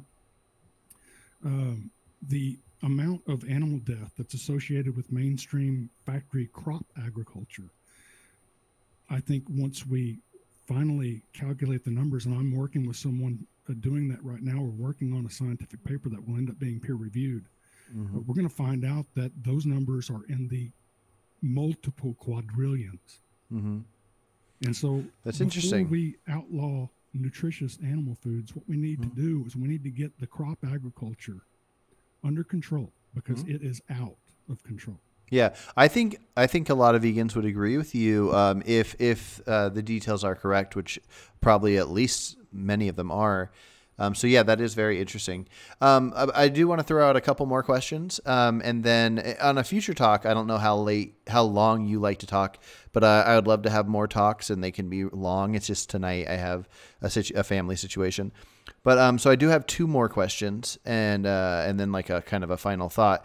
But what are your thoughts on the idea of people having animals like a mink for fur alone? So I get the idea, if somebody hunts a rabbit, they eat the rabbit and use their fur, or you kill a cow for its beef, but you use it for leather. Do you think it's immoral, considering the advancements we have in clothing and blankets and stuff like that?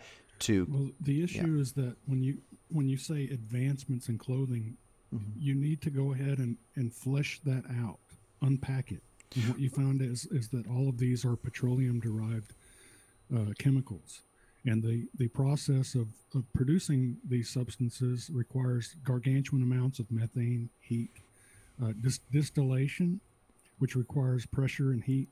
And so you end up with something that's not biodegradable. It's not as effective at keeping people warm, and it's not as effective at repelling water. It doesn't last as long. And so, why do you want to take the human race and put us 100% dependent upon the petroleum industry? I don't understand that. Yeah, so I don't know enough about that, and that's probably the top thing I want to look into, because I think fur is one of the most important topics to me, just because it seems so unimportant for somebody to need fur. So what do you think? Can you think of a fur replacement that's not petroleum derived? I'm just wondering if we even need a fur replacement at all. Or They're talking right now. We've got the Biden administration that wants to outlaw wood stoves, wants to outlaw gas stoves, and we've got an electric grid that has been deemed insufficient. So if we can't keep ourselves warm with wood, we can't keep ourselves warm with gas, and we can't rely upon electricity, then why would you want to take away people's last resort to keep their bodies warm during the winter? You're saying you would rather have like your blankets and stuff be made out of fur than whatever they're made out of? What do you mean? Whatever they're made out of? What do you mean? Well, I'm just wondering what you mean. So I don't know too many people that use fur, but I know that some do, and it continues to be used in certain fashion and whatnot. There's not just fur, but there's also wool. Mm-hmm. Okay. There's wool blankets. I know that right now wool blankets are in high demand. Yeah. And so I'm just talking is fur. This a war on humanity? Well, I'm just talking fur specifically from animals that it's only their fur is used and nothing else. If that's morally acceptable. But I agree with you. There might be some issues. I don't know the details of what goes into making clothes and making a lot of things. And if looking into that, I decided fur is better than these other things. But you think when you keep saying these other things, we're talking about petroleum. Can you? Yeah. So I just mean so the clothes. That or no? Well, I just don't know. I'm wondering if you agree with it, and I don't mean that in a negative way. I just mean are you saying that you think people should only wear fur and wool, and their blankets should only be those two things? No, I think that people should have a choice to purchase whatever they want. However, I do not think that taking the human race and making them 100% reliant upon the petroleum industry in order to stay warm is really a good idea. I think if you look into it, you'll find that none of these petroleum-derived substances that are being used to supposedly replace fur are effective at keeping people warm. There's a problem with a lot of the vegan community is that they've never been really cold and they've never been really hungry. Mm-hmm. And so they're willing to throw the entire human race at risk in order to prevent some animals from having to suffer the fate of serving us as either wool producers or fur producers. However, the petroleum-derived replacements of those, I will guarantee you, do not keep people warm like wool or fur do. Mm-hmm. People should, if people want to buy the plastics, then they should be free to do that. However, I also think that if people want to buy the more effective, non-petroleum reliant versions that are fur and wool, then they should also be free to do that. I think that you're playing a very dangerous game, especially in these days where we're being threatened with taking our wood stoves away and our gas stoves away. Mm-hmm. Because look at what's happening in China. China has been turned into this electric. Everything's electric. Everything's digital. They have this social credit system. Well, let's say the government wants everyone to be pro-abortion, and oh well, guess what? Carson is not pro-abortion. He's anti-abortion. Well, guess what? That might lower your credit score. They find that out about you, your credit score drops a certain amount of points. They find out you've got some other philosophies that are aligned with so-called conservative values, and your credit score falls a little bit lower. And you've gotten behind all of these campaigns to get rid of wood stoves, gas stoves, fur coats, wool blankets, and so now all you've got is petroleum. And they decide, well, if you're not going to behave and think the way we want, we're going to lower your credit score. And if it gets below a certain threshold, then we'll just limit the amount of electricity that is available to you for cooking and heating this month. And so all of a sudden you find yourself freezing to death because you didn't hold the right principles according to the powers that be. Mm. And this is not conspiracy theory. This is all publicly available information. Mm-hmm. This is look into China's social credit system, and you look into what's happening around the world in other in Europe, Britain, UK, Australia, United States. You'll find out that they're getting ready to implement the same type of social credit system. So is it smart? I don't think it's smart to outlaw people's ability to stay warm. Gotcha. Well, I will say that I agree that to stay warm, you got to do what you got to do. So if I was stranded somewhere and I had to kill a bear or something or whatever and take its fur to stay warm, I would. I guess at this point, I don't want to get too far into the weeds of the politics of it, but I think obviously there's so many factors. So I'm not saying that you are wrong on the things that you're saying.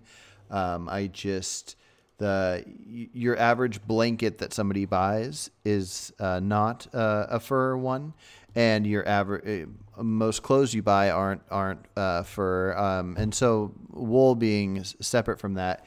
I know that there are some issues. There are issues with fake furs where there's certain kinds of chemicals and issues with them, but I guess it would be complicated. I would want to know if there's concern with our current bazillion options of blankets and clothing to decide if I think those concerns are enough to make have a need for fur. There really aren't that many options. Like, what do you have? What kind of blankets do you have? I have cotton and wool, and I don't have any fur, but cotton and wool. Like, is the issue with cotton is that the chemical side of how it's produced? I don't have cotton. Well, my first job when I was 12 years old was chopping cotton, and that was actually back in the early 1970s. Not early. About 1980, actually. This was before all of the chemicals were prevalent in the cotton industry. And we were actually I was out there working with a bunch of illegal immigrants, and we each had a hoe, and we would chop down the weeds around every cotton plant. And so we were surgically removing all of the weeds, no chemicals. Today, the cotton industry is actually one of the most chemical hungry industries out there.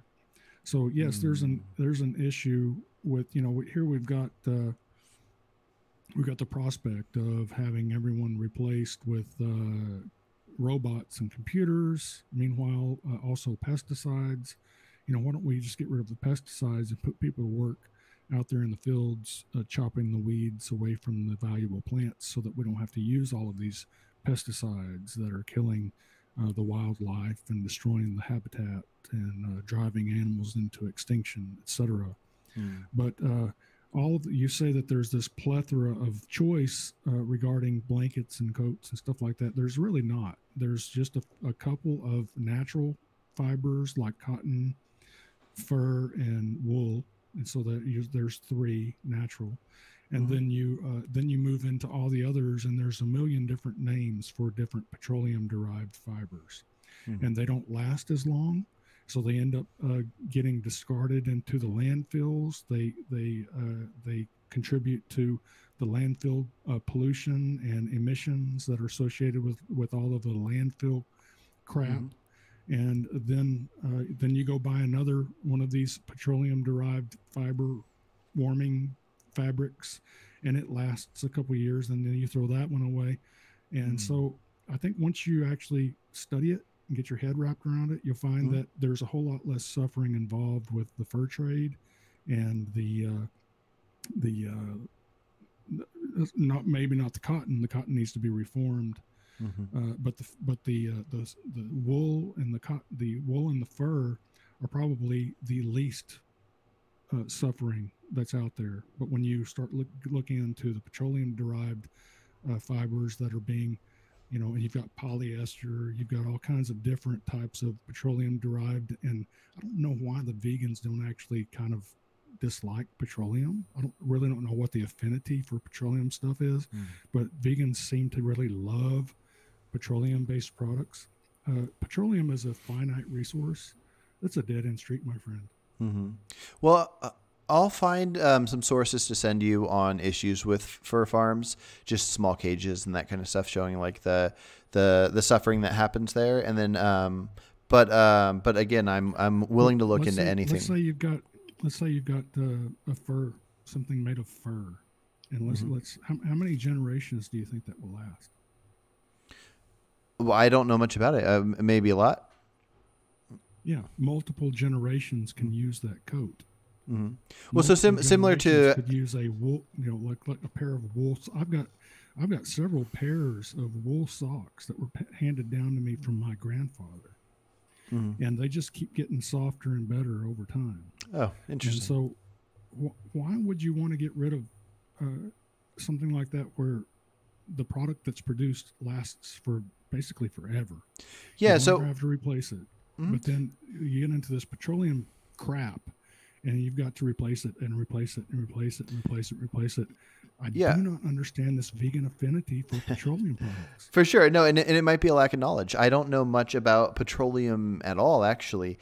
So I'm not the best person to talk about this, but I do like to learn in general.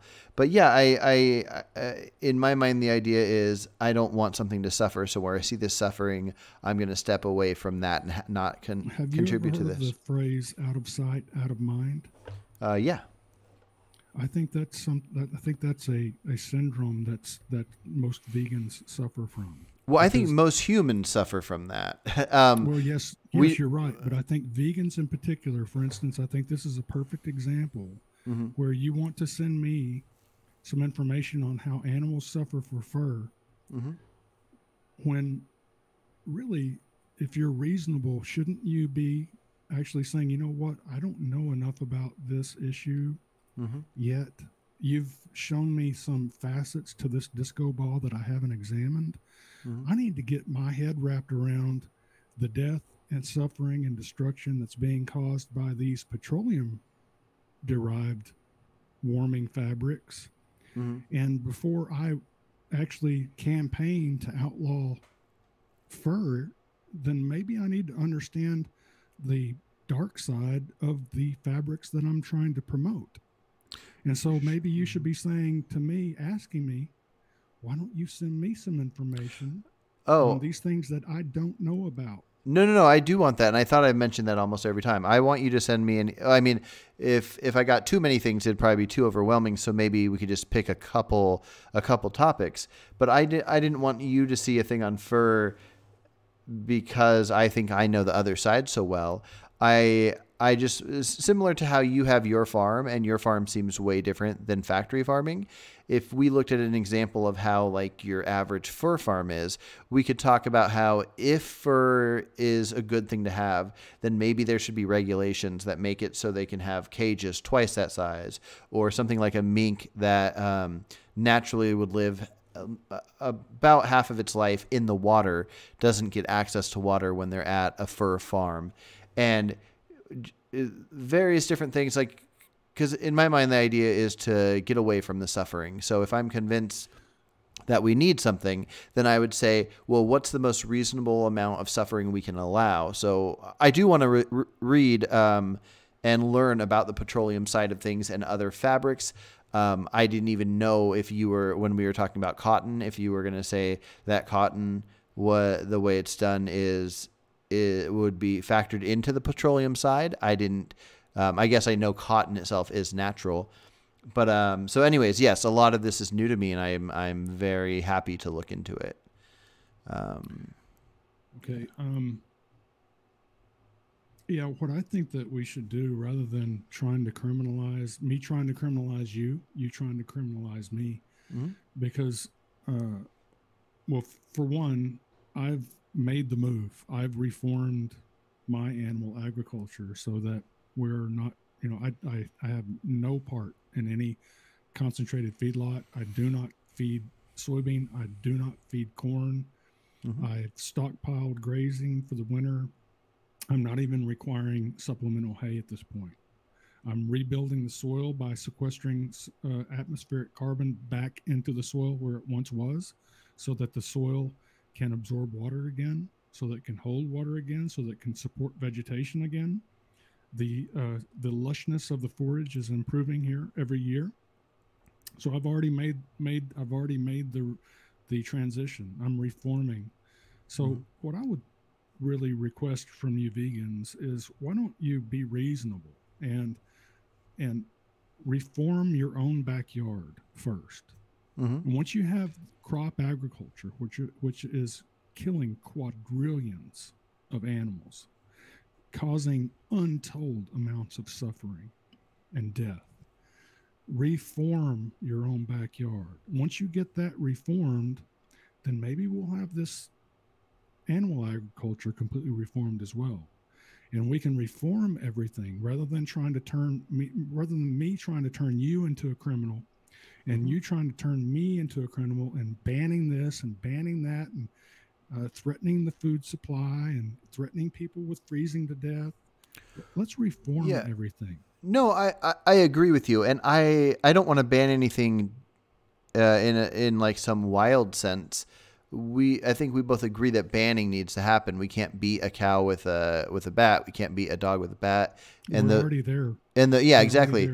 No, exactly. And so we're already there. Laws against that. Yeah, and so we want to figure out where exactly the laws should be. Laws can change over time. And so I don't need you to say that fur shouldn't exist. You can have your argument, and you had information that I didn't even know about that I'm going to look into. But we can look at how things are done, and we can recognize if something is more like beating a cow with a bat than it is less like that. And so each little bit of how something's done, we can just say, this shouldn't be done this way anymore. And maybe there aren't any at all that need to change, but I would guess that I think it's perfectly fair to say that maybe farms should not be able to keep a living mink out of its like natural type of habitat. I'd want them to be more like what you're doing, where the mink would not be in a tiny cage that's the width and length of 2 pieces of paper, and it would be a bigger area, and there would be water so they can live better while they're alive. And then you kill it and use their fur for lasting generations, whatever. I can get behind that. Yeah, so not that I'm necessarily in favor of that, but I'm always in favor of progress toward better than what we have now. Like, seriously, I think what you're doing is amazing. I wish every factory farm did what you're doing. I wish the subsidies were removed to lead towards that happening. I just think all these things are worth talking about, including a lot of the things you're bringing up.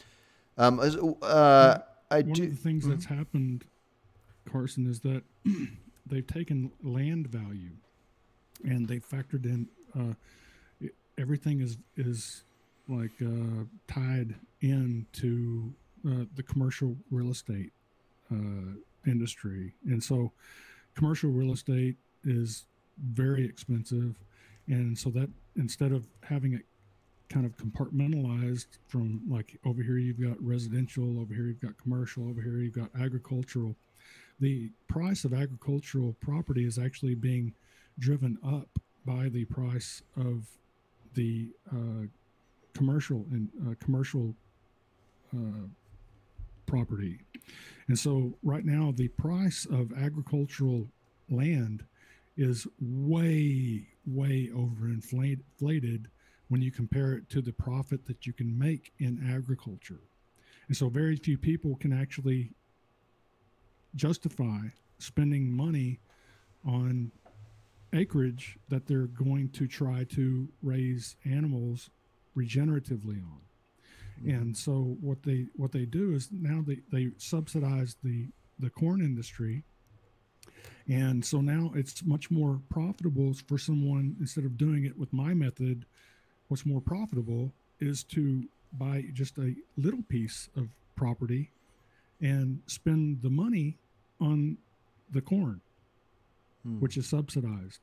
And so by subsidizing the corn, and you inflate the price of the agricultural land, and you deflate the price of the concentrated feedlot feed, and then it becomes a no-brainer for most businessmen to just do the concentrated feedlot model, because they've been hedged into that by the subsidy model. Mm-hmm. So remove those subsidies and the concentrated feedlots go away. Yeah. Because there's no incentive anymore. But you don't, simultaneously you'd have to take agricultural land and unhinge it, unhook it from the prices that are being that they're being linked to through the overall real estate prices, which are being driven up by the general commercial real estate market. Mm-hmm. Yeah, no, and I feel like most vegans would have to agree with you here. And if they don't, they're just the type that are the loudest, just being the most extreme. But it is complicated. But what I would say in my last couple minutes before I really have to hop off here, I'll save my other topic for later. I was going to ask you your thoughts on like eating unhealthy foods that have animal products. If you think of that as morally wrong because somebody is letting something suffer, not for their own health needs. You could throw out a thought if you want on that, or we could talk about that next time. Yeah. Well, yeah, I've heard you speak on that before, kind of like animal foods are consumed only for taste pleasure. Mm-hmm. I actually was a professional sports nutritionist for many years. Mm-hmm. I was an internationally certified strength and conditioning specialist.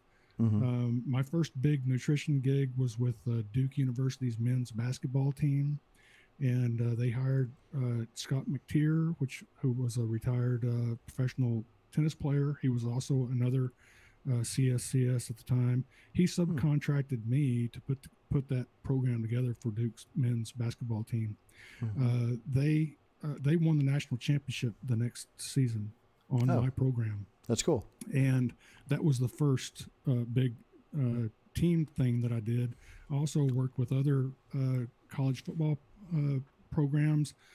I was an All-American football player myself, put myself through college, have a kinesiology degree with a biology minor, did it on athletic scholarship.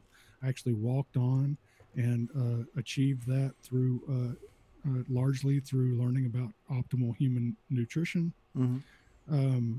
I've worked with athletes from just about every sport you can think of, from even the lower levels like middle school all the way up to professional. The only level that I haven't worked with is Olympic. I've never worked with an Olympic athlete, but I've worked with lots of professional athletes. I can't really find a vegan that can have a one-on-one conversation with me about optimal human nutrition. I do not think that animal foods are for taste pleasure only. I'm speaking from experience, not only in my professional career, but also I'm telling you that my brother was born with spina bifida, which is a debilitating, hugely suffering birth defect that's caused by a plant based diet. And I'm telling you that animal foods are not for taste pleasure only. Yeah, That is no, a no. fact. I think I might have worded it slightly wrong. What I meant is the ones that are like, so like, let's say that you could say that meat and all the organs are good for you and eggs are good for you. And let's say even milk, but something like eating ice cream or eating hot dogs or chicken nuggets, things that nobody on any side of any aisle would call healthy. If there is suffering that goes into that, would your personal philosophy be that that act shouldn't happen? Not a legal one necessarily, but yeah. Well, the majority of ice cream, for example, today is actually spiked with canola oil, soybean oil, lots of seed oils. If, let's say, you get rid of, the dark side of dairy, that 60% that's artificially inseminated, get rid of the hormones. You back off to a cow that doesn't have udders so huge that it can't walk anymore. What I'm saying is that rather than constantly like frothing at the mouth to ban stuff, let's reform stuff. Well, I'm not talking about banning stuff. I just mean the things that are making us Americans so overweight. These seed oils you're talking about, but also the processed sugar, the white flours. So making your typical cake. The part of it's like just the chicken McNuggets you talk about. Yeah. Let's look at the majority. Let's look at the ingredients that go into that. There's probably more than 50% of the ingredients that go into chicken McNuggets are actually plant-based. Same thing with the burgers. You've got these huge buns, one on top, one below, and then you've got this seed-based mayonnaise, and then you've got tomatoes, onions, lettuce, and so you end up with a product that's like 75% plant-based and 25%, this really thin little meat patty that's in the middle, and you want to call that a meat product.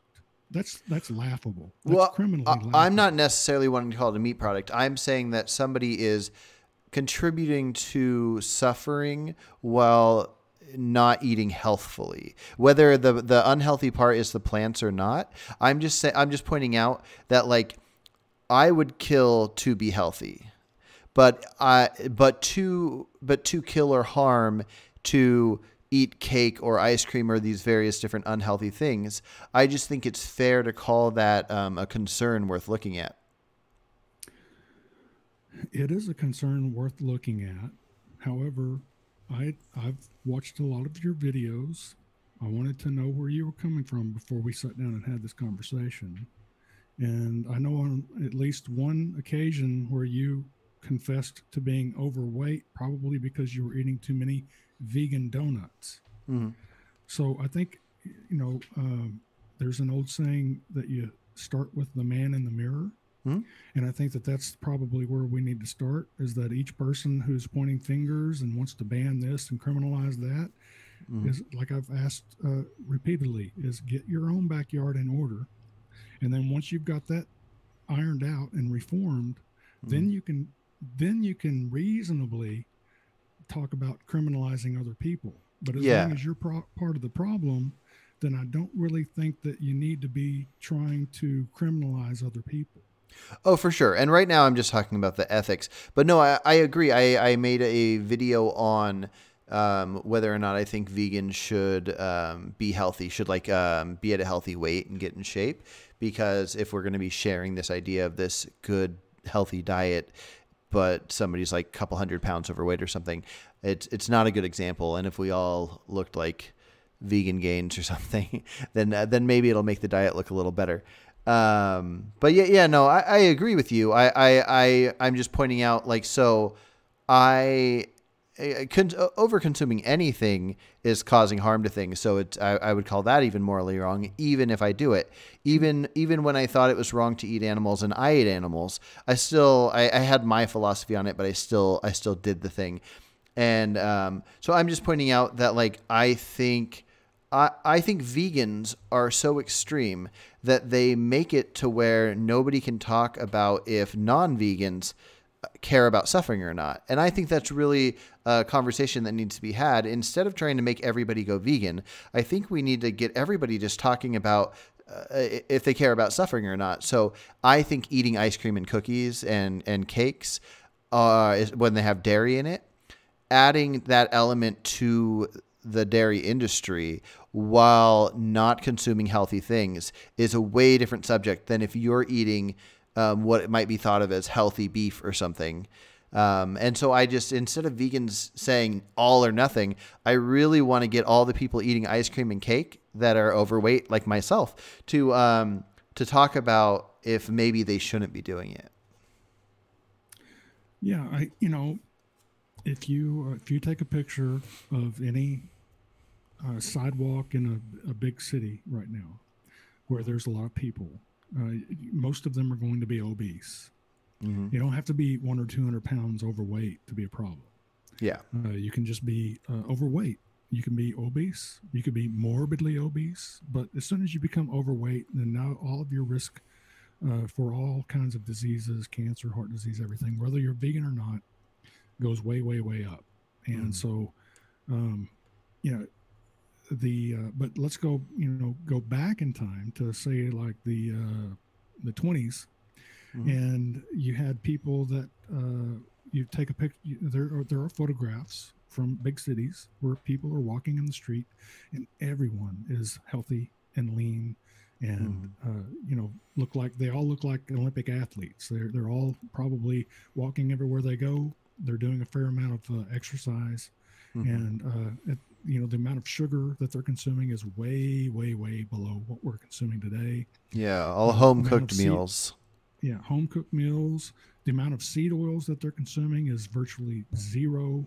Yeah. And they were eating some ice cream, but these were old-fashioned Holstein cows that were being hand milked, and the ice cream maker was one of these hand crank things where people would families would gather on the porch and they'd make a batch of ice cream, and everyone would get a little serving, and it would be a big community building fellowship, and we would have ice cream. So I don't think it's ice cream that needs to be demonized. It's this ultra processed garbage, whether it's plant-based, animal-based, this whole ultra processed garbage industry, which is very, very heavily supported by the pharmaceutical industry, needs to be kicked aside by people.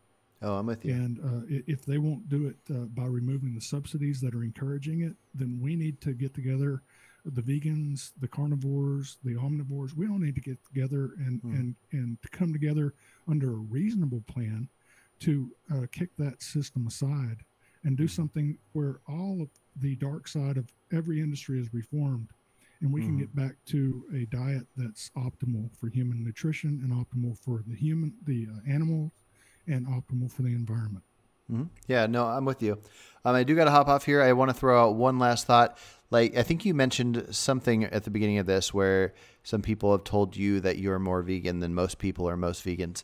And now I don't know until I do more research if I would make the claim more vegan than most vegans, but I think you're more vegan than most people. And I think of you as a philosophical vegan from everything you've said today. Cause really it comes down to the suffering. It comes down to, we got to do what we have to do for ourselves. And then past that, it comes down to the suffering. So it's complicated. It's a huge issue. There's a lot to go over. But yeah, I'm thinking of you as a philosophical vegan, and thank you for talking to me. You know what? I also think that I am a philosophical vegan. I do not agree with most vegans, but that's because I don't think that most vegans actually are being reasonable. And I did read through, your comments when you were, going through questioning some of my subscribers. And I saw you as someone that actually might be reasonable. That's why I actually chose you as someone to bring on and have this conversation with, because I thought that you and I would actually be able to find some common ground because I can't find common ground with most of the big vegan influencers, because I don't think that they're actually trying to. I don't think that they actually have vegan. They're not trying to reduce suffering. They're just trying to remove nutrition. Is what it looks like to me. And I've seen you've actually been critical of some of the major, high profile vegan influencers, and I appreciate that as well. So I have to also give you kudos to being one of the very few vegans who actually seem to be sincere. Thank you. Well, yeah, I better hop off here. Got to take care of some things, but let's talk again soon, maybe in a couple weeks. Yeah, absolutely. All right. Take care. Thanks for coming on, Carson. Yep. See ya. Good night. Thanks everyone for joining us. We'll see you next time.